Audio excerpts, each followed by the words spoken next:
Hey, Emma. Yes, Madelyn. Word count in joke? What? Forspoken.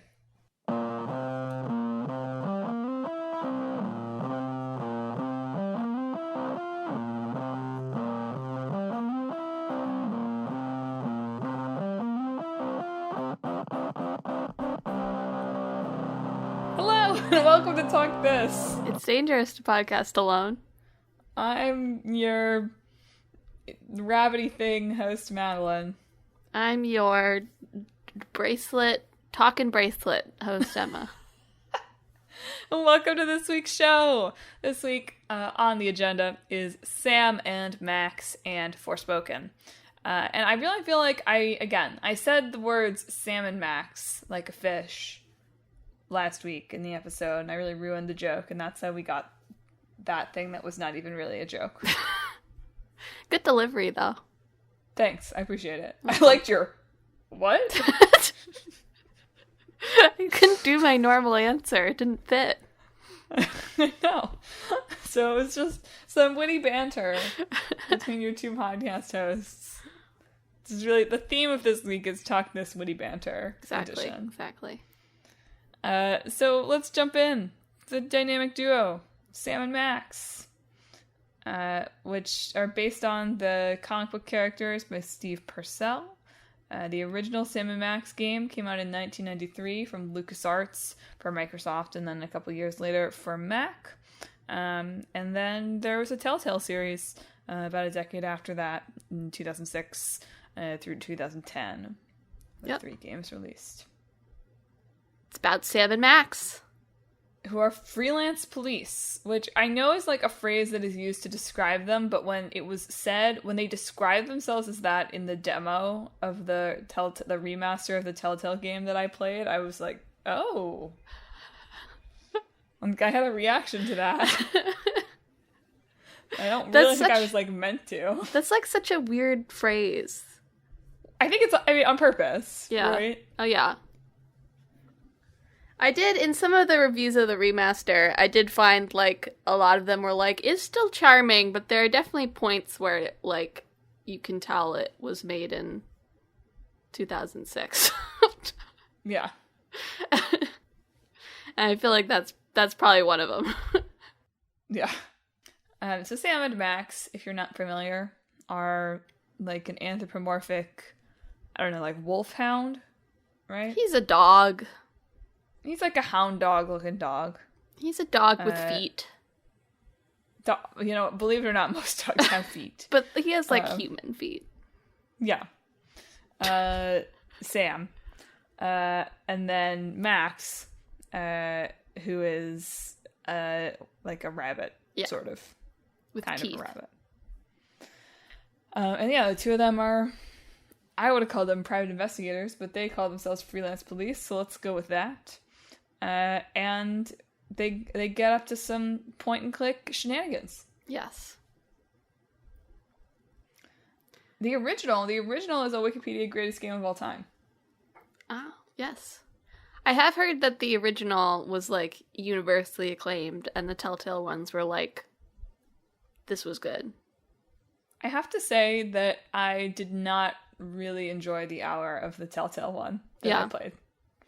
That's not that surprising. Adventure games have to be pretty engaging for me. Yes, you don't like adventure games, so your opinion should be taken with that in mind. Right, that's the grain of salt that I'm trying to provide here. I'll say it definitely... I played it on the Switch because there was a free demo, and the lack of the point and click, these games are just even harder to like keep snappy and keep engaging when you're having to do like weird scrolling with the right stick to select things on screen. Did it not have touchscreen support? Well, I, unlike you, mostly play my Switch on my television. Why? Because I like to share the joy of video games with my partner. Okay, fine, I guess. Who was also not that enthralled. And because once I sit down on my couch, I cannot get up to go and get the Switch.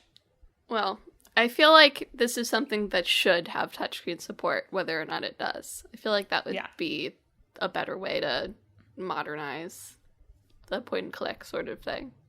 Although I will say that a good chunk of this is like you're scrolling around and the game is telling you which objects you can interact with, and the motion of being able to hover over something is something that I think might be a little challenging to recreate in touchscreen. So you might introduce some new problems that way. Right.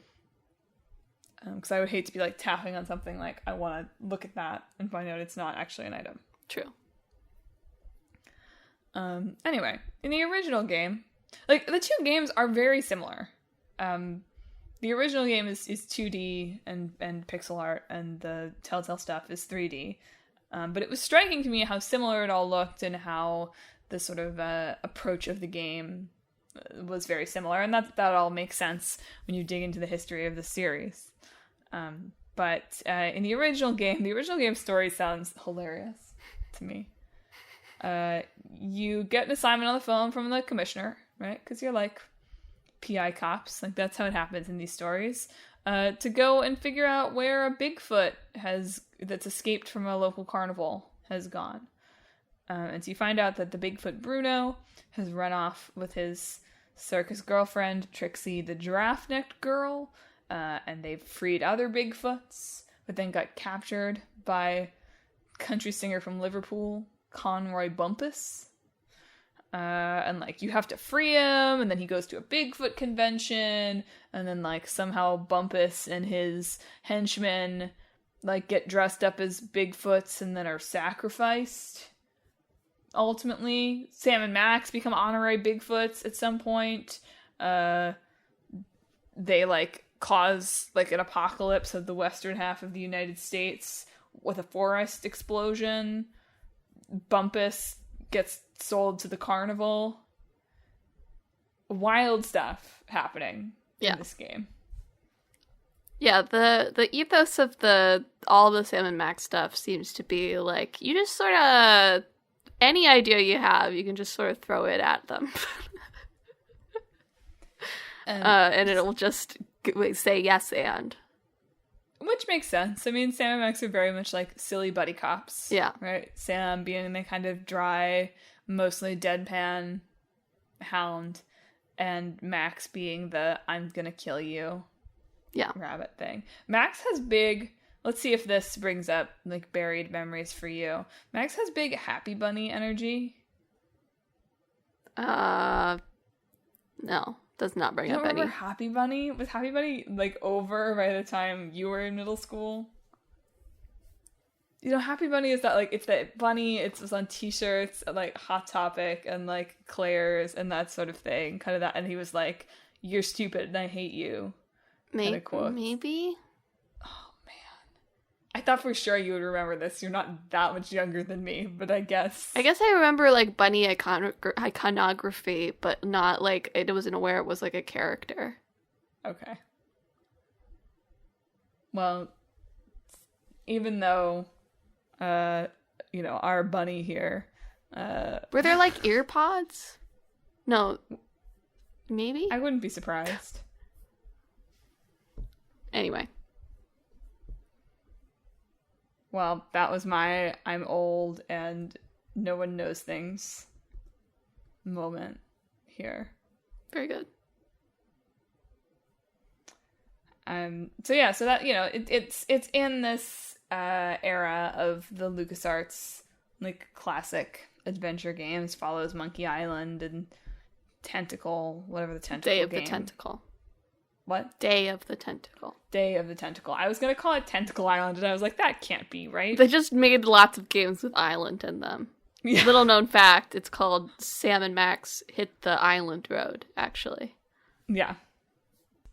So Sam and Max was a big hit. I mean, clearly it was on the Wikipedia Greatest Games of All Time list. But they tried to make a sequel sort of several times over the intervening decade. And it didn't ever quite come through. But the last one, really blew up in everyone's faces in some ways. Was a real marker of an end of an era. Go on. I will. So, as I think we've talked about on this show sometimes before in the context of adventure games, LucasArts in sort of the early aughts decided that, we've been critically acclaimed for adventure games for a long time, but we're starting to see the writing on the wall. Something I read was like, some market report had told them that like Europeans there was no market for this anymore in Europe. Like, it's not that it had shrunk. It was like Europeans just aren't going to buy adventure games anymore. It's just like it's a crazy report to have someone give you. But anyway, that, by this like early aughts, they were transitioning from this critically acclaimed adventure game thing into perhaps just being a Star Wars churning machine. And Sam Max 2, or Sam Max Freelance Police, I think is what that one was going to be called, was pretty deep in development. They had announced it. It had been in development for a couple of years. It was like mostly finished or on the way to finished. And then in 2004, they just basically decided like adventure games weren't it anymore, and they canceled it. And that was like very much, it didn't get released, right? It was like very much their last adventure game. And in many ways kind of marked, a big decline, like a big moment in the decline of that genre, which has in many ways only sort of just started to reemerge in that very classic way again, in a larger way anyway. But it basically led to the creation of Telltale Games. Yeah. Yeah, Telltale was, as we've probably talked about, was a lot of former LucasArts employees at first. Now it's not that. Now it's not really anything. It exists still. The name exists. And the remasters for Sam Max were done by, what are they called? Skunk Ape, I think. Skunk Ape, which is a lot of ex-Telltale folks. So, there are places where they still exist. But yeah, I guess the license for Sam Max expired. The LucasArts license for Sam Max expired in 2005, and Telltale pretty immediately picked it up and started working on Hit the Road. Save the World, whatever. Yeah, Save the World. Yeah, Steve Purcell, who was the comic maker, had worked at LucasArts, which is why LucasArts made the game in the first place, and then, obviously was pissed when the almost finished game got canceled, and was pretty much just like waiting for the moment that those rights expired to be able to hand them over to this new studio. Telltale did try to buy the rights to the like almost finished game, and that was not able to happen. That didn't happen. So Save the World, Sam Max Save the World, is basically not what that game would have been. And they originally wanted that game to be their first game. Like, that was like sort of the impetus for forming the studio in some ways. But because the license, they had to like stall basically for a couple of years while they waited for the license to become available. Right. And so then, Sam Max Save the World, like Emma said, it wasn't like quite as big a critical success as the first one. But it was the first real big example of a successful episodic release. Yes. By which it means it like all came out functionally. Is sort of what successful means there. Yeah. No, Telltale had experimented with Bone previously, but then that got canceled, I think, before it was done, and there were a few other, like Half-Life and a few other sort of episodic things that just didn't quite pan out. Yes. So this is the first example in this, Xbox Live. It wasn't on Xbox Live at first, right? But in this, like, downloadable era of being able to release something in this new way. Apparently, actually, the dev team had been interested in exploring this with the canceled sequel, and management was like, we don't know how to do that, so no. Yeah. Yeah, fair enough. But it makes a lot of sense, Save the World, as opposed to being one like truly connected, overarching story is 6 cases that are connected to each other, but aren't necessarily, they're more standalone than the gigantic Bigfoot story of the first game. Right. It does seem like the games are, like, in many ways mostly just vehicles for kind of dumb jokes. Yes. Which, I mean, with all of the positive and negative connotations of that could imply. Yes. The remasters, and it was very hard to find stuff on this that wasn't like, oh, they've gone woke complaints. But the remasters do change a few of the jokes. Like the ones that are the most 2006, I guess, is what I would say.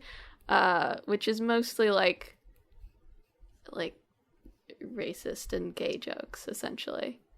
As well as recasting one of the characters so that it's now portrayed by a black actor rather than a white actor who apparently traffics in doing bad impressions of racial groups. So look, there was a market for that, right? Like, it's bad, but like it makes sense that there were actors who that was their niche, because like there was an appetite for it.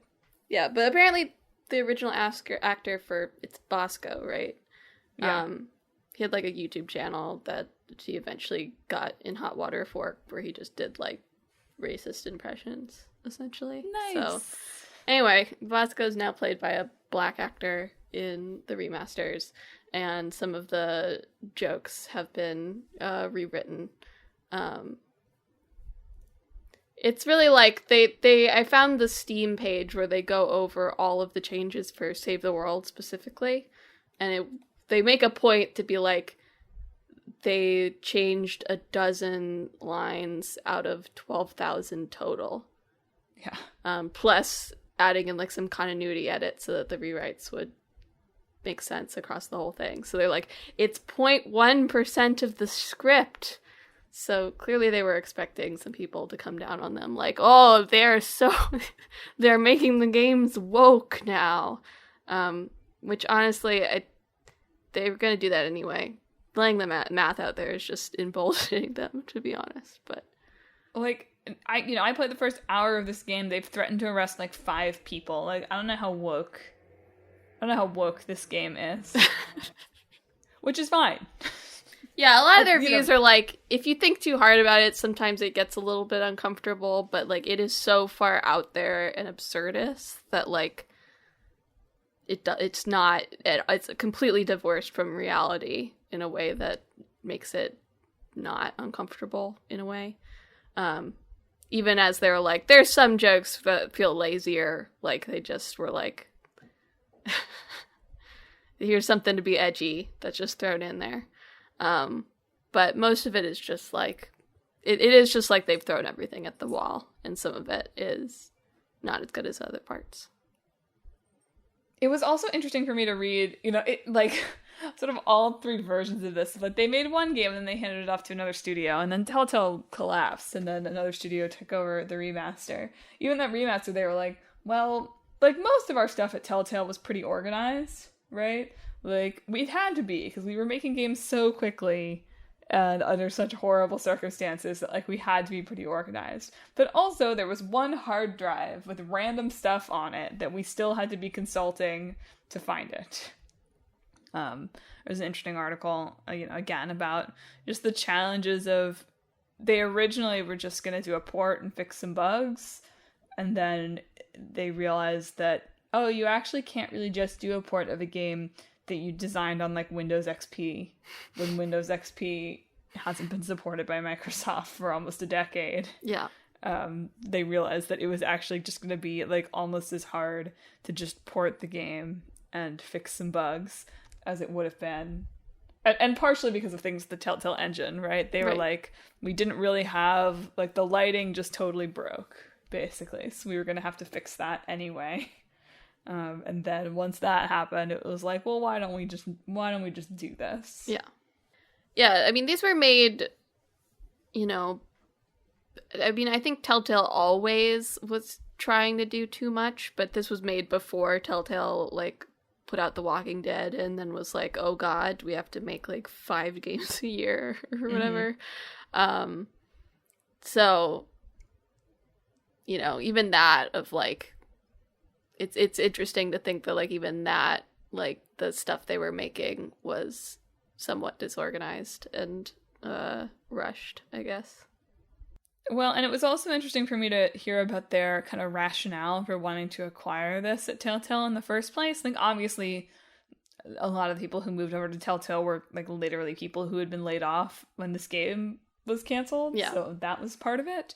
But also that the rationale of, okay, this is a licensed property that has a small, passionate fan base, but it's a licensed property that we're going to be able to acquire for a reasonable amount of money. Which, you know, especially in light of abilities to kill orcs with helmets or Spider this week. One of those things stronger than the other, I think. Yeah. But it is, you know, it's weird to think about the kind of like, oh, this is a licensed game, when in fact these guys were like practically the LucasArts mascots for many years. Well, I mean, that's interesting, too, of, like, because, you know, Telltale basically was the licensed game company, right? They didn't really make any originals of their own. It was all unexisting products. Poker. But even that had Sam Max in kidding. it and other characters. Yeah. So it's interesting to see, like, they started with this, like, license, like, very small thing. Like, Sam and Max are deceptively recognizable for how little stuff there actually is for Sam and Max. But going from that to, like, you know, picking up The Walking Dead, which wasn't as big when that came out, but still, to, like, going to, like, Game of Thrones. Yeah. You know?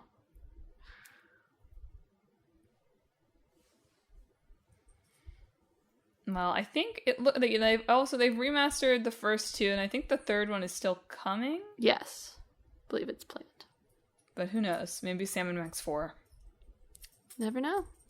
It is their 30th anniversary Sam and Max year. So people have hopes. People have dreams. Yeah, I hadn't really thought about it until I was like, I'm the rabbit, and you were like, I'm the talking bracelet. How much these two games, like, in some way, like, in weird ways, have in common. Talking a lot? Is that what you're getting at? Talking a lot with, like, kind of bad, quippy jokes. I guess so, yeah. Like, in completely different ways. I was just like, that's so interesting. Like, I wouldn't have thought about these games as having really anything in common with each other. And it's interesting to be like, oh, you know what, though? Like, a lot of kind of jokey dialogue that could be hit or miss depending on your sensibilities, maybe more so in the case of Forspoken than in the case of Sam and Max. Right. It's interesting.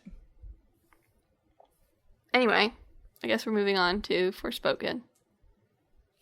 Here I am. You can talk about it and I can just interject little witty... little witty quirps. Yeah. Quirps. What is a quirp? Quirp! You're so stupid. So dumb. Quirp. I don't think it's quite like that. Yeah, I know it's not. Yeah, Forspoken is 2023. Came out in February? January. From Square Enix, developed by Luminous Productions, which was sub-studio within Square Enix that was just recently absorbed back into Square Enix. This was their first game and their only game. Yeah, I mean, technically their first game. So Luminous Productions was made 2018, but it's essentially the same team as Final Fantasy 15's ending. What the team was by the time Final Fantasy 15 was done. And essentially they made them to focus on making games with the Luminous engine, which again is what 15 was made on. And 15 and Forspoken will probably be the only 2 games made on the Luminous engine. since apparently 16 is made on a brand new one, and the other games seem to be settled on Unreal. There are other major franchises. But anyway, so this was like the big project of Luminous Productions, and it did not... They seem like a team that has a lot of really big ideas and not necessarily the follow-through on them, I guess is the best way to put it. But anyway, Forspoken is about a girl named Frey Holland who lives in New York City, but one night is transported to the world of Athia. And she ends up meeting this bracelet that gives her various powers, and is given a mission to save the world from the rule of the Tantas, who are like a bunch of powerful ladies, essentially, that you have to go fight. Yeah. So it's just about a Frey like going around the world, saving the world, and discovering the facts about the world, essentially. If you watch any anime, it's an isekai, which is a genre that has pretty much taken over anime, but hasn't really shown up in games that often so far. So it's sort of unique in that respect. You might also remember it, or not remember it, as in the case of me. It was like, oh, this is the same game? As kind of the big, like, PS5 technical showcase thing in 2020, Project Athia. Yeah. I did not put together, like, I remember seeing that, but I did not put together until researching about this. Because I hadn't, like, Forspoken didn't seem like an especially gripping game to me. Yeah, well, so it might also be because apparently Forspoken went through, like, all games from the initial concept to the final product are going to differ, right? Your initial concept is probably going to be more ambitious than what you actually put to screen, and things will change because of that, just based on the nature of game development. But apparently Forspoken just, like, similarly, I guess, but not as drastically as Final Fantasy 15, changed shape and form a lot through its development. So one of the credited writers, what's his name? Gary Whitta. Gary Whitta, yeah. Says that, like, he worked on the initial pitch, but in terms of what's actually there at the end of the day, he just is like Athia was the one thing that he remembered from the initial pitch that seems to have made it into the final game, the name of the world, and that's about it. So that's sort of, I think that more than anything speaks to, like, why it turns out the way it did, in that it tried to find, it did not manage to find an identity for itself, because it kept changing into various different things over the course of development. And that ended up making a game that felt mostly a little bit confused, from my impression of it. Gary Whitta is a Telltale guy, though, so crossover. Also, like, a TV writer now, right? Right, yeah, well, wrote Rogue One. Yes. I'm not saying only a Telltale guy, I'm just saying. Another link. You're right, there's the link, yes. Our mashup game has to feature initial concepting. So much of this game was sort of not what I expected from it. From having most of my exposure to Forspoken be the endless chatter about its endless chatter. It looks kind of like a Horizon-like to me, which it is in some ways. But it then surprised me that all the reviews were like, I finished this in 16 hours. And half of that was spent in tutorials. Yeah, it seems like, again, a problem carried over from 15, I would say, but without any elements that mitigated it, is that it's an open world, right? But it's pretty empty. There's not actually a lot of stuff to do in it. It's just like a big space where you can traverse, without being able to, like, actually stop and engage in any sort of meaningful activities really outside of the main plot.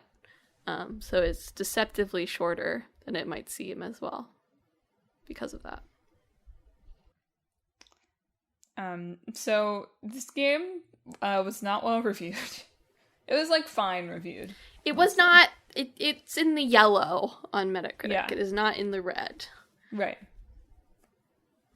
And there is a difference. You know, that's not good.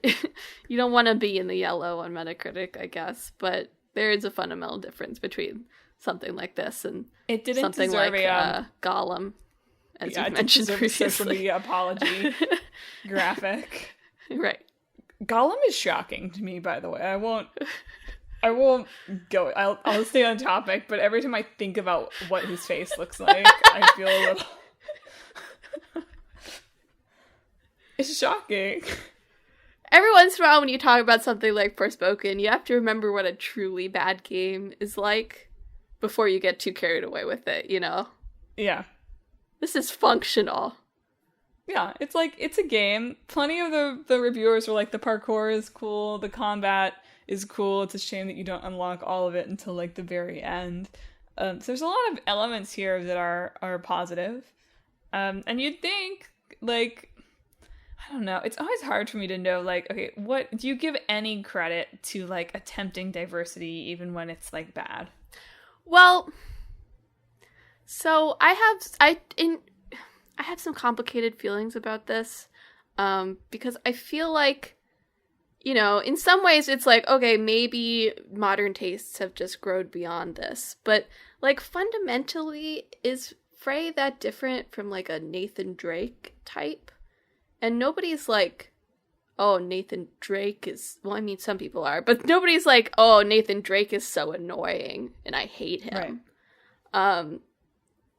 And so when you see, in some of it, you know, it's like, it isn't that good, and some of it's the marketing's fault, and, like, all these various factors, and maybe we as a society have moved past quippy dialogue, I don't know, but at the same time, I see responses to Forspoken being like, oh, you know, Frey is so annoying, or her dialogue sucks so much, and I'm like, how much of this is because she's a black woman? Do you know what I mean? Like, I think it's non-zero, but I also think like, you're right. It's hard. I felt the same way when Redfall came out and was bad, because, like, initial reactions to Redfall were like, this sucks, and it's like, it did turn out to suck, but that's also a game where, like, it's diverse, and it makes me a little bit, like, you know, just remembering, like, initial reactions to things more than reactions after they come out. Like, people make up their minds immediately of, like, this sucks. And I wonder how much of that is because of diversity, I guess. I mean, it's certainly not helped. But I do think that the kind of, like, constant quippy dialogue does feel like something, you know, it's starting to be something that people don't even tolerate in the same way in, like, Marvel movies. Well, right? To be fair also, Marvel still makes a lot of money. Right. Just because you're on the Twitter sphere and people are like, oh, I'm so sick of MCU movies, that is not the greater wide public perception, I don't think, really. I mean, it's certainly not, I don't think it's as big as it was in its absolute heyday, but, I mean, Forspoken did not do well commercially, either. It didn't even, like, make the top 10 in sales on really any platform, which is pretty bad for a title that would cost this much. Mm-hmm. So there's that, too. There's that sort of I mean, I was mostly even just talking critically, and, like, absolutely agreed, obviously, that Marvel movies are still juggernauts, although there is starting to be some shakiness, perhaps, or some indications of potential future shakiness there, perhaps. But I also think that the games, I mean, this is so stupid, like, duh, Madelyn, but, like, the game's commercial landscape is, like, AAA landscape is a little different than the giant movie landscape. Like, you can't escape a Marvel movie. There are not as many games properties that you, like, can't escape. That's true. So I do think Not to like throw it back to our game criticism episode where I was like, none of this matters. But I do think in games, it's less common maybe for a game to get yellow to red reviews like this and somehow manage to like become a commercial success. Yeah. Unless it's Call of Duty or FIFA or something like that. For an original IP like this, that's another reason Forspoken is a bummer, right? It's one of the very few original IPs of this generation so far. Well, like big budget original on IPs. The scale, original IPs. And for it to be like, oh, well, it did so badly that the studio's gone. Yeah. Is a little sad. Yeah. But just like foot and mouth this game over and over and over again. Yeah. How they talked about it. Hip hoppy foot and mouth. Yes. Yeah, there's that aspect as well, that while this is, she's a Black New Yorker, right? But it is made primarily by Japanese developers. And the story staff, I think, are white. Yes, and white. A lot of the writers are white as well. So that, it's not that you shouldn't write about Black people if you're white, right? It's just that you should think about it a little bit. Whenever you're writing outside of your own experience in any way, you should think about it a little bit and maybe not shove your hip-hoppy foot into your mouth immediately. Which, for context, in a 2001 interview, one of the directors of the game, again, a white guy, I think, not like a Japanese Square Enix guy. I don't know who it was exactly. It was a man who did not have a name that read. It was a man who read to me as working in the Western office. How about that? But yeah, definitely described the actress Ella Balinska, who plays Frey in her motion capture, as having a very hip-hoppy kind of walk. Which might be okay if you were talking about motion capture for Max, but it's less okay when you're talking about motion capture for Black actress. I get it. Rabbit. Very funny, Madeline. They did still. The DLC came out like yesterday. Yeah. The DLC just came out, which it doesn't. There's not as many reviews for that right now, but they are more positive than I found for the main game, which seems to be mostly because it's a little bit more of a linear experience. So there's less like open nothingness to get around in, and also the power set being a little bit more limited. It feels like all of it is useful, is what I read in reviews. So like by the time you get to the end and you get like all of the various powers back, you feel like you are actually using them versus like lots of powers in the main game where I heard some things that like if you're playing on hard, the upgrades tend to feel more impactful and useful. But if you're playing on normal, it's easy enough that you don't need half the stuff.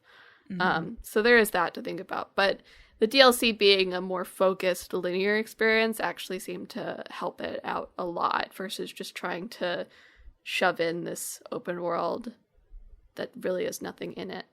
Which, I like, Luminous was made to support an open world, essentially. That's why they switched over to it. They were using Crystal tools for the 13 trilogy and the launch of 14, and they were struggling to make Crystal tools support wide open environments, which is why they made Luminous. So I see why they were like, well, we got to make an open world because that's what Luminous is for. But it does seem like actually getting rid of that seems to have upped the positive feedback that they received for the DLC. Well, it certainly saves you from unflattering comparisons, right? Yeah. You can gripe all you want about Ubisoft games or about Horizon or, the whole Breath of the Wild, Elden Ring school of stuff versus that. But those games are certainly not empty. And so it's hard if you're going to create a game that, whatever, just by having like a lady protagonist in a like magical world is going to invite comparisons to some of those games. It's tough if it's going to be suddenly like it's empty. Yeah. But I mean, it looks really cool when you watch it. Yeah. I really like the different magic effects, and it seems like traversal is fun, or at least smooth feeling, you know? So clearly there's some stuff there that was good ideas, just didn't fully mesh together at the end, probably because of shifting identity throughout development. It was also pretty buggy, I think. Yeah. Or the PC version was gigantic. Yeah. I mean, that's sort of a fundamental problem of game development now, in general, is that games are huge. Nobody knows how to optimize anything. They don't bother. Or they do, but they don't bother. I don't understand. Can you explain to me what that is? Like, people are talking about being better or good at compression, and I'm like, don't you just stick it in a zip file? Like, what? Can you give me any insight into how you can be better at compressing things? I mean, no. I really feel like the problem is that these games don't. Not like that they're worse or better at it, just whether they do or don't do it. Right. If that makes sense. I just feel like it's been a topic in the discourse these past couple of weeks, since Tears of the Kingdom obviously is huge and it's only 16 gigabytes. Yep. Well, a lot of that is going to be, Tears of the Kingdom also doesn't have as complex textures as you might find on a PC or PS5 or Xbox Series game. Mm-hmm. It certainly doesn't have as, like, advanced... It still looks really good, right? It has good art direction, but, like, stuff like its lighting and shadows isn't very complicated. Really just the textures, I feel like, is probably a big part of why it can be smaller than a lot of open world games. Not that it's really... I don't think that any game should be as big as they are now. But I know, I'm not an expert in it. I remember there was some... People were talking about one scene where, like, near the beginning... Frey gets caught in, like, a fire and has to choose between, like, saving, like, her cat or her money, right? Or something. And saves her cat. And the way that the scene is actually laid out, people were like, you could just grab both really easily. And there was some Twitter thread someone who had worked on writing on it that was like, you know, we wrote this, like, way ahead of time, right? Before there was any, like, scene here, right? And then, you know, as development goes on, that line doesn't get changed, even though perhaps the circumstances of the scene and how things are laid out do get changed. And so if you're not careful and checking, like, your script as you keep going along, things like this happen where, like, something was written with the intention of something looking different, and then when it was actually made... it looks not the way it was envisioned, and now the line doesn't fit, right? Which is an interesting, like, that's just, like, an interesting, you know, this happens, this is why you want your TV writers on set, for example. There you go. So that when you've laid out the scene in a way, and you realize that the line in the script no longer works because the money is easily reachable, you can now fix it. Just bring it back to topical events, you know. We love to keep it on topic here and talk this. Well, are you ready to mash? Yeah. I think Sam and Max do a fall into another world does have some promise by itself. That would be pretty good. That's, like, more or less what happens in all of their games anyway, right? You're right. There are, like, Bigfoots and stuff, you know? No, that would be pretty good. Do they actually travel through time in the second one? Maybe. It's called, like, In Time and Space, so... They definitely go to the moon. I'm not 100% sure about traveling through time. So maybe that's already played out. You're right. Like, if they travel through time, that's one thing. Traveling to a whole new, like, fantasy world. You know, whenever Ni no Kuni 2 is on sale, the cheap ass gamer always tweets it with the gif of the character pulling out the gun at the beginning. Because if you're not aware, Ni no Kuni 2 is also an isekai where the president of the United States is de-aged and brought into a fantasy world. So it's like that, because it's just like the inherent comedy of Sam pulling out his gun in the middle of a fantasy world. Well, I've got sort of an alternate proposal, a fan theory, perhaps. What if Sam and Max have already been isekai'd? Everyone else in this world is a human. And they are anthropomorphic animals. Oh, you're right. I never thought so what about if they it. have to go back to their original world, you're right. Yeah. I hadn't really thought about that until just now, because, like, they're just, like, bold character dudes. And, like, of course they're running around with, like, Bigfoots and stuff, so there's some weird stuff going on. But so far, at least, in the Telltale one, I have not encountered other... Oh, you know what? That's not true. We did torture and kill a rat. Oh, okay. So maybe that doesn't work. Comedy. Unless our rat family is also came along for the ride. So I take it back. Man, that would have been pretty good. If only it... See, again, that's why you need a writer. The writer to be like, Madelyn, there are other talking animals. You tortured and killed a rat in this one, Alan. I don't think of rats as human. I believe that rats can talk even in the human world. Oh, yeah? Yeah. Okay. You haven't ever seen the big rat... Do they have these in Boston? In New York, whenever there's, like, a picket line, they'll have, like, Scabby the rat. Giant inflatable rat thing. I have not heard anything about a giant inflatable rat, but I hope we do. I'll send you a picture after this. Okay, anyway, I take back my reverse isekai. That's not what a reverse isekai is. I take back my undoing their isekai proposal because it doesn't make sense. Okay. I like them going to a fantasy world. And yeah, I mean, the solution to the very first puzzle was shooting some cheese with a gun. So pulling out your gun in a fantasy world seems totally valid. I think probably they would be revered as deities. Yeah. And they'd be like, no, we're just humble cops. Right. Freelance police. Yeah. And then they'd give people the idea of the police. And thus create a self-perpetuating cycle.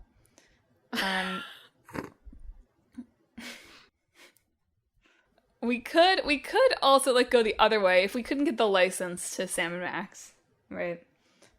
We could just try to make a, I don't know. Is there an appetite for, like, charming buddy cops in 2023? Like, silly buddy cops? I feel like we're more in, like, the, like, dark, depressing, like, somewhat fantastical buddy cop era still right now. You know? I don't feel like we're in funny buddy cop era. Like, what if they aren't cops? Because I agree. Like, funny buddy cop probably never coming back. Probably shouldn't come back. Propaganda. But it still exists, but in terms of, like, critical darlings, I guess. Well, in terms of at my studio, anyway. Right. But if does making them private investigators solve that, or are private investigators basically just cops? I don't know. Like, is Veronica Mars propaganda? I don't know. I've gone off the deep end here. Trying to figure out if there's another way, like the opposite way I could go with it. Maybe they could be like silly. They could just be buddies, you know? They don't have to be buddy anythings. They can just be buddies. I guess you're right. Buds. Any game about buddies, you're right. So buds get transported? Some buddies get transported to a fantasy world? What I was trying to think about was like, okay, could I just have like medieval buddy cops, basically? There's some comic potential of having just two random medieval peasants try to, like, solve a murder, I feel like. Like, they get a call from the commissioner. The town crier. Yeah. I feel like there's something there of, like, taking the kind of... Because, like, Sam Max is not a film noir, right? But, like, the setup is kind of, like, that of a film noir. Right. Kind of. So, like, taking that sort of, like, silly film noir light and putting it in a different era of time, I feel like, or a different era of how magical it is, I think could be neat. It's not as good as Sam and Max go to, like, ancient Rome, but it's, you know. Right.